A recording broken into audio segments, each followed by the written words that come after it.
ఇది గుంటూరు మండలం చేబ్రోలులో ఒక పక్క వైష్ణవులు, ఒక పక్క శివుడిది. ఈయన చతుర్ముఖ బ్రహ్మ. ఈయనని ఏం చేశారు, ఇక్కడ పానపట్ట మీద పెట్టకుండా పద్మంలో పెట్టారు. ఈయన శివయ్యనే చతుర్ముఖ బ్రహ్మలాగా పెట్టారు. ఇక్కడ పెద్ద కోనేరు ఉంది. ఈ కోనేరు కూడా చాలా బాగుంది. చాలా పురాతనమైన గుడి ఇది.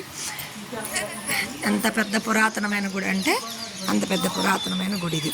చాలా బాగుంది. కోనేరు ఒక పక్క విష్ణుమూర్తి గుడి, ఒక పక్క శివాలయాలు, అందరినీ అన్ని వైపులా 4 వైపులా అమ్మవార్లు.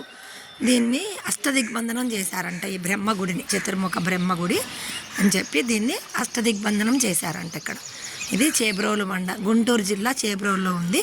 వేణుగోపాల స్వామి, రాజలక్ష్మీదేవి అందరిలా ఈ కోనేరు చాలా బాగుంది. ఈ కోనేరు చుట్టూ కోనేరు 4 ముఖాలతోటి 4 ద్వారాలలో 4 ముఖాలు చతుర్ముఖ బ్రహ్మయ్యి. ఈయన చతుర్ముఖ బ్రహ్మగారు. ఈయన 4 ద్వారాలు ఉన్నాయి. ఈ కోనేరులో మధ్యలో ఈయన టెంపుల్ ఉంది.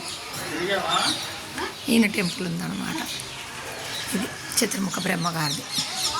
మేము ఇవాళ ఈరోజు టూర్కి వచ్చాము చూడటానికి. ఇది కోనేరు. హాయ్ ఫ్రెండ్స్, ఇదంతా కోనేరు.